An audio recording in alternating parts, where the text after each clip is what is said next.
시 93편 1절에서부터 5절까지 말씀 읽습니다. 여호와께서 다스리시니 스스로 권위를 입으셨도다.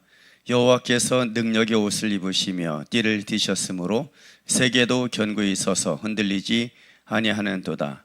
주의 보좌는 예로부터 견고히 섰으며 주는 영원부터 계셨나이다. 여호와여, 큰 물이 소리를 높였고 큰 물이 그 소리를 높였으니 큰 물이 그 물결을 높이나이다. 높이 계신 여호와의 능력은 많은 물소리와 바다의 큰 파도보다 크니이다. 여호와여, 주의 증거들이 매우 확실하고 거룩함이 주의 집에 합당하니 여호와는 영원 무궁하시리이다. 아멘. 시편 93편 1절부터 5절까지입니다. 말씀 제목, 그가 누구이기에 라는 말씀의 제목이 되겠습니다. 마가복음 4장에 보면은 제자들이 갈릴리 호수, 그 갈릴리 바다를 건너다가 큰 풍랑을 만나게 됩니다. 그때 예수님께서 풍랑을 잠잠케 하시죠. 그 모습을 보고 제자들이 깜짝 놀라 이야기합니다. 그가 누구이기에 풍랑도 잠잠하는가 깜짝 놀라게 됩니다.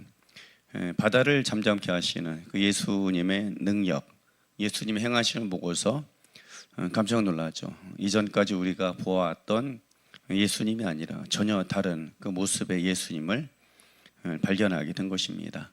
누구라도 그런 상황을 겪게 되면 똑같은 반응을 할 것이라고 생각합니다. 지금까지 같이 보아오고 동행했던 예수님의 전혀 다른 그런 모습으로 일 행하시고 나타나실 때 얼마나 놀라겠습니까?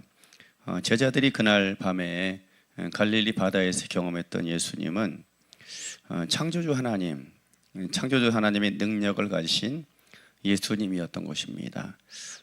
예수님은 인간의 몸을 가지셨지만 인성과 더불어 동시에 신성을 동일하게 가지셨던 분인 것입니다. 그래서 예수님의 사역과 삶 가운데는 그런 신적인 능력, 또 하나님의 본성, 하나님의 성품, 하나님의 능력이 나타날 수가 있었던 것입니다.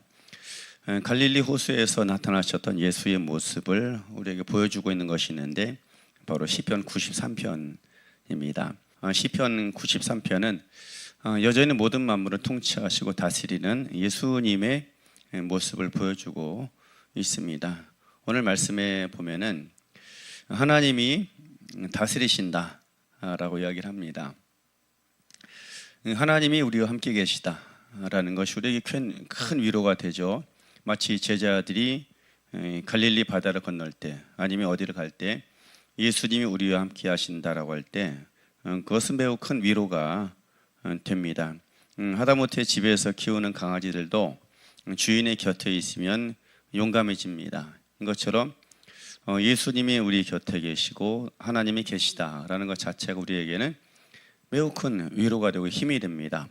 그런데 하나님이 계시는 것과 또 하나님이 통치하신 것은 또 다른 의미인 것입니다. 하나님이 계시기만 해도 우리에게 큰 위로가 되지만 하나님이 통치하시고 다스리신다, 무엇을 행한다고 할 때 이것 더 큰 위로와 소망이 되는 것이죠.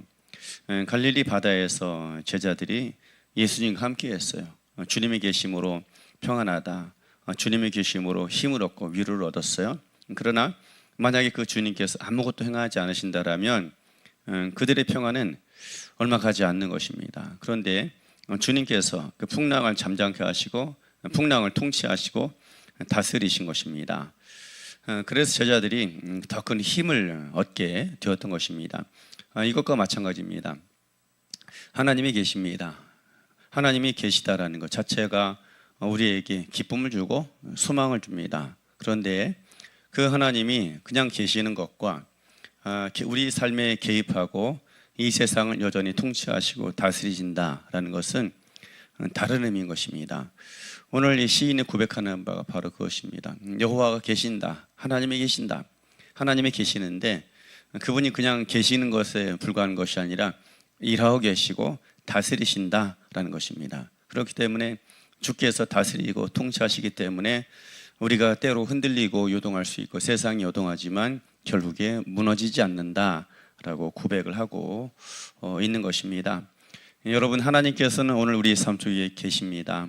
우리의 삶에 동행하십니다. 그런데 동행하실 뿐만 아니라 하나님 통치하시고 다스리시고 일하시는 그런 하나님이신 줄로 믿습니다. 그렇기 때문에 우리 삶 속에서 기쁨과 즐거움과 소망이 흘러나올 수가 있게 되는 것이죠. 그리고 하나님의 통치와 다스림이 우리 가운데 큰 힘과 소망이 되는 또 하나의 이유가 있습니다. 하나님의 통치는 영원 전부터 있었다라는 것입니다.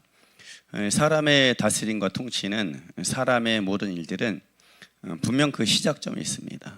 지금 우리 눈에 보기에 아무리 대단하고 능력 있어 보인다 할지라도 그 출발점이 분명히 있다라는 것이죠. 출발점이 있다라는 것은 결국에 끝나는 지점이 있다라는 것입니다. 그래서 세상 모든 권세와 모든 것들은 흥망성쇠가 있는 법입니다.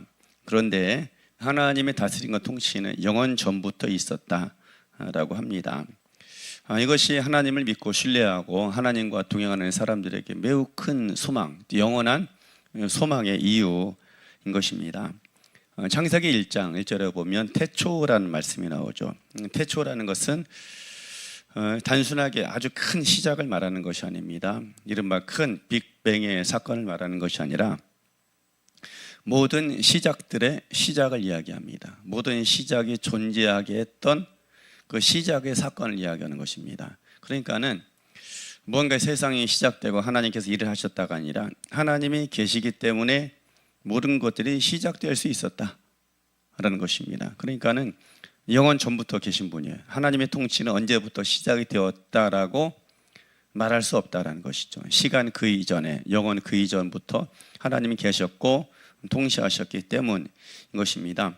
우리가 다른 것에 기댄다라면 그것이 끝날 때, 그 의지했던 것들이 무너지고 약할 때 같이 무너질 수밖에 없습니다. 그러나 하나님께 기대고 있고 하나님과 동행하고 있다라면 영원 전부터 계셨던 하나님이 영원 이후까지 계시기 때문에 우리의 삶이, 우리 인생이 요동하며 흔들리지 않게 될 것입니다.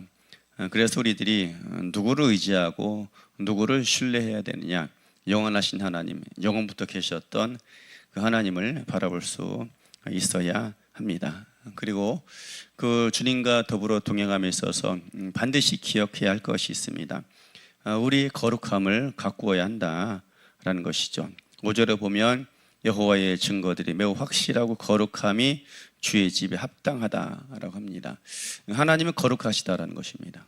주님의 집은 거룩합니다. 그러므로 그의 집에는 거룩한 자만이 거할 수 있고 거룩한 자만이 하나님과 동행할 수가 있는 것입니다.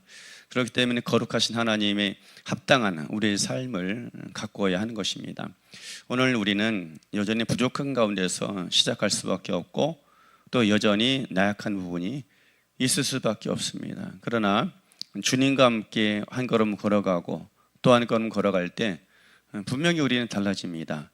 오늘 하루 첫 출발하면서 집을 나서며 주님과 동행할 때, 집으로 돌아올 때 그 모습은 아침에 출발할 때하고는 좀 달라질 것입니다. 왜냐하면 그 일정 속에 그 하루 가운데 하나님과 동행했기 때문인 것입니다. 하나님의 합당한 사람이 되어야 합니다. 하나님 집에 합당하게 거주할 만한, 주의 집에 합당하도록 거룩한 자가 되어야 합니다. 그리고 하나님과 동행하기 합당한 거룩한 삶이 되어야 할 줄 믿습니다. 그렇게 오늘도 하나님과 동행함을 통해 스스로를 하나님의 거룩함으로 빚어가고 그 부르심 합당한 자로 우리의 삶을 스스로 새롭게 하기를 예수님의 이름으로 축원합니다.